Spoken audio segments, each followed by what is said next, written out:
എല്ലാവർക്കും നമ്മുടെ ചാനലിലേക്ക് സ്വാഗതം. അപ്പൊ നമ്മൾ ഇന്ന് പറയാൻ പോകുന്നത് ഒരു ഷോർട്ട് വീഡിയോ ആണ്. മാക്സിമം കുറച്ച് സമയം കൊണ്ട് കൂടുതൽ കാര്യങ്ങൾ. പ്രീവിയസ് ചോദ്യമാണ്, ഇന്ത്യയുടെ ക്ലൈമറ്റിനെ നിർണ്ണയിക്കുന്ന ഘടകങ്ങൾ. ഈ ഘടകങ്ങളെ നമുക്ക് പ്രധാനമായിട്ടും രണ്ടായിട്ട് തിരിക്കാം.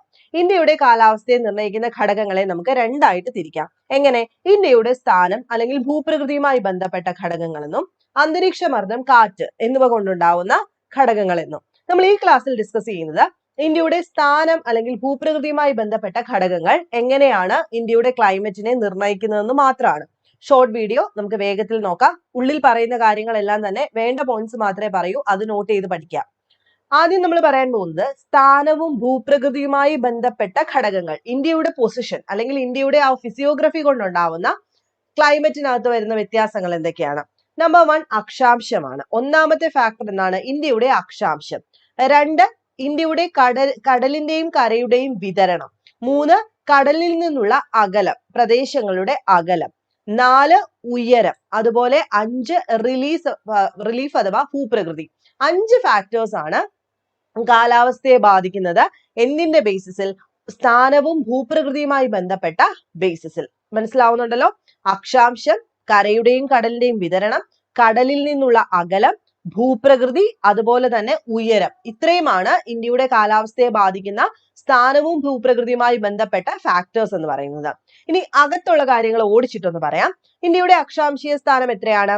ഉത്തരാക്ഷാംശം 8 ഡിഗ്രി 4 മിനിറ്റ് മുതൽ 37 ഡിഗ്രി 6 മിനിറ്റ് വരെയാണ് ഇന്ത്യയുടെ ഉത്തരാക്ഷാംശം എന്ന് പറയുന്നത്. ഇന്ത്യയുടെ നടുഭാഗത്തൂടെ, മധ്യഭാഗത്തുകൂടെ കിഴക്ക് പടിഞ്ഞാറായി കടന്നു പോകുന്ന ഉത്തരായന രേഖ അറിയാമല്ലോ. കിഴക്ക് പടിഞ്ഞാറൂടെ ഉത്തരായന രേഖ നമ്മുടെ ഇന്ത്യയെ ഡിവൈഡ് ചെയ്യുന്നുണ്ട്. 2 ഗോളങ്ങളായിട്ട്, അല്ലെ, ഹാഫായിട്ട് ഡിവൈഡ് ചെയ്യുന്നുണ്ട്. അതിനകത്ത് ഉത്തരായന രേഖയ്ക്ക് വടക്കു ഭാഗത്തെ നമ്മൾ എന്ത് വിളിക്കും? ഉത്തരേന്ത്യ എന്ന് വിളിക്കും. അതുപോലെ തെക്ക് ഭാഗം എന്താണ്? ദക്ഷിണേന്ത്യ ആണല്ലോ. ഈ ഉത്തരേന്ത്യ എന്ന് പറയുന്നത് ഉപ ഉഷ്ണ മേഖലയും മിതോഷ്ണ മേഖലയും ഉൾപ്പെടുന്ന പ്രദേശമാണ്. പഠിച്ചു വെക്കുക. ഉത്തരേന്ത്യ എന്ന് പറയുന്നത് ഉപോഷ്ണ മേഖലയും മിതോഷ്ണ മേഖലയും ഉൾപ്പെടുന്ന മേഖലയാണ്. ഇനി ഉത്തരായന രേഖയ്ക്ക് തെക്ക് ഭാഗം എന്ന് പറയുന്നതോ ട്രോപ്പിക്കൽ സോൺ ആണ്. തെക്ക് ഭാഗം ഉഷ്ണമേഖലയാണ്. പഠിച്ചു വെക്കുക, തെക്ക് ഭാഗം ഉഷ്ണമേഖലയാണ്. ഭൂമധ്യരേഖയ്ക്ക് അടുത്തായിട്ട് സ്ഥിതി ചെയ്യുന്നത് ആരാണ്? ഉഷ്ണമേഖലയാണ്, അല്ലെ. ഭൂമധ്യരേഖയ്ക്ക് തൊട്ടടുത്തെന്ന് പറയുമ്പോൾ അവിടെ ചൂടാണെന്ന് ഓർക്കുക. ഉഷ്ണമേഖല ആയതുകൊണ്ട് അവിടെ വർഷം മുഴുവൻ എന്തായിരിക്കും? എപ്പോഴും താപനില കൂടുതലായിരിക്കും, ഉയർന്ന താപനിലയായിരിക്കും. കുറഞ്ഞ ദൈനിക താപാന്തരം, കുറഞ്ഞ വാർഷിക താപാന്തരം എല്ലാം അനുഭവപ്പെടുന്ന ഒരു മേഖലയാണ് ഉഷ്ണമേഖല എന്ന് പറയുന്നത്. ഇനി ഉത്തരായന രേഖയ്ക്ക് വടക്കുള്ള പ്രദേശങ്ങളിൽ അവ ഭൂമധ്യരേഖയിൽ നിന്ന് എന്തായിരിക്കും? അകലെയാണ് സ്ഥിതി ചെയ്യുന്നത്. അതുകൊണ്ട് തന്നെ അവിടെ എന്തായിരിക്കും?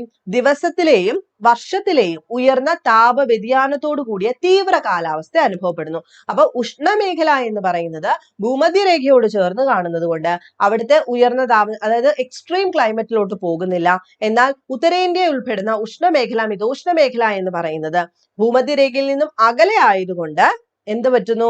ഉത്തരായന രേഖയ്ക്ക് വടക്കുള്ള പ്രദേശങ്ങളില് ദൈനിക വാർഷിക ഉയർന്ന താപ വ്യതിയാനത്തോടു കൂടിയ തീവ്രമായ കാലാവസ്ഥ അനുഭവപ്പെടുന്നു. ഒന്നാമത്തെ ഫാക്ടർ കഴിഞ്ഞു. അക്ഷാംശം. പറഞ്ഞ പോയിന്റ്സ് എല്ലാം റിപ്പറ്റേറ്റീവ് ആയിട്ട് ചോദിക്കുന്നതാണ്, പഠിച്ചു വെക്കാം. 2 നമുക്കറിയാം, ഹിമാലയ പർവ്വതത്തിന്റെ പൊസിഷൻ. ഹിമാലയ പർവ്വതത്തിന്റെ പൊസിഷൻ എന്ന് പറയുമ്പോൾ എന്തായിരിക്കും? ഇന്ത്യയുടെ വടക്കൻ അതിർത്തിയിൽ ഉയർന്നു നിൽക്കുന്ന ഒന്നാണ് നമ്മുടെ ഹിമാലയ പർവ്വതവും അതിനോട് തുടർന്നുള്ള കുറെ മലനിരകൾ എന്ന് പറയുന്നത് ആണല്ലോ. ഇത് ഏറ്റവും വലിയ ഒരു കാലാവസ്ഥയെ ബാധിക്കുന്ന ഒരു സംഭവമാണ്. ഇത് ഹിമാലയ പർവ്വതം വടക്ക് നിന്ന് വരുന്ന ശീതക്കാറ്റിനെ പ്രതിരോധിച്ച് ഇന്ത്യൻ ഉപഭൂഖണ്ഡത്തിൽ ഒരു അതായത് വടക്ക് നിന്ന് വീശുന്ന ശീതക്കാറ്റിനെ ഇതങ്ങ് തടഞ്ഞു നിർത്തും. അതുകൊണ്ട് തന്നെ ആ കാറ്റ് ഇന്ത്യയിലേക്ക് പ്രവേശിക്കത്തില്ല. ഈ ശീതക്കാറ്റുകൾ ആർട്ടിക് വൃത്തത്തിനടുത്ത് നിന്ന് ഉത്ഭവിച്ച് മധ്യ ഏഷ്യയിലേക്കും പൂർവ്വ ഏഷ്യയിലേക്കും അങ്ങ് വീശുന്നു. കൂടാതെ ഹിമാലയ പർവ്വതം മൺസൂൺ കാറ്റുകളെ തടഞ്ഞു നിർത്തുക വഴി മൺസൂൺ മഴ നമുക്ക് ഉപഭൂഖണ്ഡത്തിൽ ലഭ്യമാകുന്നതിന് ഹെൽപ്പ് ചെയ്യുന്നു. അപ്പൊ വടക്ക് നിന്ന് ടിബറ്റൻ പീഠഭൂമിയിൽ നിന്ന് വീശുന്ന ശീതക്കാറ്റിനെ തടഞ്ഞു നിർത്തുകയും മൺസൂൺ കാറ്റിനെ അങ്ങോട്ട് പോകാതെ തടഞ്ഞു, അതായത് ടിബറ്റിൽ നിന്ന് ഇങ്ങോട്ട് കയറാതെയും മൺസൂൺ കാറ്റിനെ അങ്ങോട്ട് വിടാതെയും തടഞ്ഞു നിർത്തുന്നു. ഇങ്ങോട്ട് വന്നാൽ നമുക്ക് നഷ്ടമാണ്. ടിബറ്റൻ പീഠഭൂമിയിൽ നിന്നൊക്കെ വീശുന്ന ശീതക്കാറ്റ് ഇങ്ങോട്ട് വന്നു കഴിഞ്ഞാൽ നമുക്ക് അത് നാശനഷ്ടം ഉണ്ടാക്കും. അതിനെ ഇങ്ങോട്ട് കയറ്റത്തുമില്ല. മൺസൂൺ കാറ്റിനെ ഇവിടെ തടഞ്ഞു നിർത്തി നമുക്ക് മൺസൂൺ പ്രൊവൈഡ് ചെയ്യുന്നതും ആര് തന്നെ? ഹിമാലയ പർവ്വതം തന്നെയാണ്. അപ്പൊ 2 ഫാക്ടേഴ്സ് പഠിച്ചു. ഇനി 3 കരയുടെയും കടലിന്റെയും വിതരണം എന്ന് പറയുന്നത്. നമുക്കറിയാം ഇന്ത്യൻ ഭൂഖണ്ഡത്തിന്റെ 3 ഭാഗവും എന്താണ്?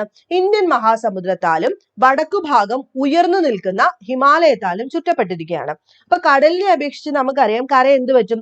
വേഗത്തിൽ ചൂടുപിടിക്കുകയും വേഗത്തിൽ തണുക്കുകയും ചെയ്യുന്നു. ഇത് ഇന്ത്യൻ ഭൂഖണ്ഡത്തിലും സമീപ പ്രദേശങ്ങളിലും വിവിധ കാലങ്ങളിൽ വ്യത്യസ്തമായ മർദ്ദ കേന്ദ്രങ്ങൾ സൃഷ്ടിക്കുന്നതിന് കാരണമാകുന്നു. ഇത്തരം മർദ്ദ വ്യതിയാനം മൺസൂൺ കാറ്റുകളുടെ ദിശാമാറ്റത്തിന് കാരണമാകുന്നു. അപ്പൊ ഇവിടെ ഓർക്കേണ്ട കാര്യം എന്താണ്? കരയും കടലിന്റെയും വിതരണം എങ്ങനെ ബാധിക്കുന്നു എന്നാണ് പറഞ്ഞിരിക്കുന്നത്. നമുക്കറിയാം 3 ഭാഗം കടലും മുകൾ ഭാഗത്ത് എന്താണ്? പർവ്വതവുമാണ്. അപ്പൊ നമുക്ക് എപ്പോഴും പറയുന്ന പോലെ തന്നെ കര പെട്ടെന്ന് ചൂട് പിടിക്കും, പെട്ടെന്ന് തണുക്കും. എന്നാൽ വെള്ളം എന്ന് പറയുന്നത്, സമുദ്രം എന്ന് പറയുന്നത് പതുക്കെ ചൂട് പിടിക്കത്തുള്ളൂ, പക്ഷെ അത് തണുക്കാൻ സമയം ഒത്തിരി എടുക്കും. അപ്പൊ ചൂട് കൂടുന്നതിനനുസരിച്ചുള്ള പ്രഷർ വേരിയേഷൻ നമുക്കറിയാലോ. അപ്പൊ കരയും കടലും തമ്മിൽ ഒരു പ്രഷർ ഡിഫറൻസ് ഉള്ളത് കൊണ്ട് തന്നെയാണ് ഈ മൺസൂൺ കാറ്റുകൾ ഉണ്ടാവുന്നതും ദിശാവ്യതിയാനം ഉണ്ടാവുന്നതും. അതും എന്തിന് കാരണമാകുന്നു? ഇന്ത്യൻ ക്ലൈമറ്റിനെ ബാധിക്കുന്ന പ്രധാനപ്പെട്ട ഒരു കാരണമാണ്. ഇനി കടലിൽ നിന്നുള്ള അകലം എന്ന് പറയുന്നത് ഇപ്പൊ നമ്മൾ പറഞ്ഞത് തന്നെയാണ്. ഇന്ത്യയിലെ വിശാലമായതും നീളമേറിയതുമായ തീരപ്രദേശങ്ങളിൽ സമുദ്ര സാമീപ്യം മൂലം മിതമായ കാലാവസ്ഥയാണ് അനുഭവപ്പെടുന്നത്. അതായത് തൊട്ട് കിടക്കുന്ന ആൾക്കാർക്ക് ഒരു എക്സ്ട്രീം ക്ലൈമറ്റിലോട്ട് പോകില്ല. അതായത് സമുദ്രത്തിനോട് തൊട്ട് കിടക്കുന്ന ആൾക്കാർക്ക് എക്സ്ട്രീം ക്ലൈമറ്റ് ഇല്ല. എന്നാൽ കടലിൽ നിന്നും ദൂരോട്ട് പോകും തോറും, അതായത് ഉൾപ്രദേശങ്ങളാവുമ്പോഴത്തേക്കും അവിടെ എക്സ്ട്രീം ക്ലൈമറ്റ് ആയിരിക്കും അനുഭവപ്പെടുന്നത്. അതായത് ടെമ്പറേച്ചർ കൂടിയാൽ ഭയങ്കര ടെമ്പറേച്ചർ, തണുപ്പ് വന്നാൽ ഭയങ്കര തണുപ്പായിരിക്കും. എവിടെ? സമുദ്രത്തിൽ നിന്നും ദൂരോട്ട് പോകുന്നതിനനുസരിച്ച്. ഇതിനാലാണ് കൊങ്കൺ തീരത്തും മുംബൈയിലുമുള്ള ജനങ്ങൾക്ക് താപനിലയിലെ അസഹനീയതയും ഋതുഭേദങ്ങളുടെ താളക്രമവും കൃത്യമായിട്ട് അറിയാൻ സാധിക്കാത്തത്. അതെന്താ കാര്യം? അവിടെ എന്ന് പറഞ്ഞു കഴിഞ്ഞാൽ സമുദ്രത്തിനോട് അടുത്ത് കിടക്കുകയാണ്. അപ്പൊ അവർക്ക് എക്സ്ട്രീം ആയിട്ടുള്ള ഒരു സംഭവത്തിലേക്ക് പോകത്തില്ല. എന്നാൽ ഡൽഹി, കാൺപൂർ, അമൃത്സർ, രാജസ്ഥാൻ ഉൾപ്രദേശങ്ങൾ എന്നിവിടങ്ങളിൽ ഈ ഒരു വ്യത്യാസം എല്ലാ മേഖലയും ബാധിക്കും. അവർക്ക് എക്സ്ട്രീം ക്ലൈമറ്റ് ആയിരിക്കും. തണുപ്പാണെങ്കിൽ ഭയങ്കര തണുപ്പ്, ചൂടാണെങ്കിൽ ഭയങ്കര ചൂട്. നെക്സ്റ്റ് വൺ എന്താണ്?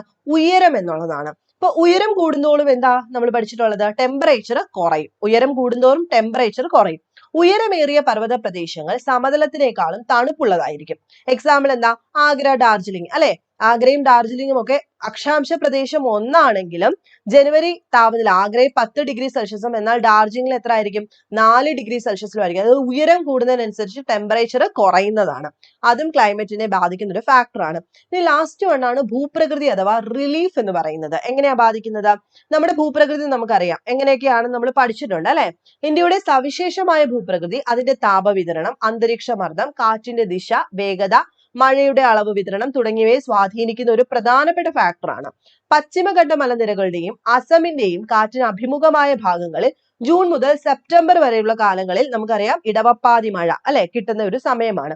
പശ്ചിമഘട്ടത്തിന്റെ ഓപ്പോസിറ്റ് സൈഡിലോ വരണ്ട കാലാവസ്ഥയായിരിക്കും ആ സമയത്ത് അനുഭവപ്പെടുന്നത്. കാരണം ഇവ പശ്ചിമഘട്ടത്തിന്റെ മഴ നിഴൽ പ്രദേശങ്ങളാണെന്ന് പറയാം. അപ്പൊ അതും എന്താണ്? ഭൂപ്രകൃതിയുടെ കിടപ്പും കാലാവസ്ഥയെ ബാധിക്കുന്ന ഒരു ഘടകമാണ്. അപ്പൊ ഇന്നത്തെ ക്ലാസ്സിൽ നമ്മൾ ചർച്ച ചെയ്തത് എന്തൊക്കെ ഫാക്ടേഴ്സ് ആണ് ഇന്ത്യയുടെ കാലാവസ്ഥയെ നിർണ്ണയിക്കുന്നത്, ഏത് രീതിയിൽ നിർണ്ണയിക്കുന്നത്, ഇന്ത്യയുടെ പൊസിഷനും ഭൂപ്രകൃതിയുമായി ബന്ധപ്പെട്ട ഘടകങ്ങൾ എന്തൊക്കെയാണ്. നമ്പർ 1 അക്ഷാംശം, നമ്പർ 2 കരയുടെയും കടലിന്റെയും വിതരണം, നമ്പർ 3 കടലിൽ നിന്നുള്ള ദൂരം, നമ്പർ 4 ഉയരം എന്ന് പറയുന്നത്, നമ്പർ 5 റിലീഫ് അഥവാ ഭൂപ്രകൃതി.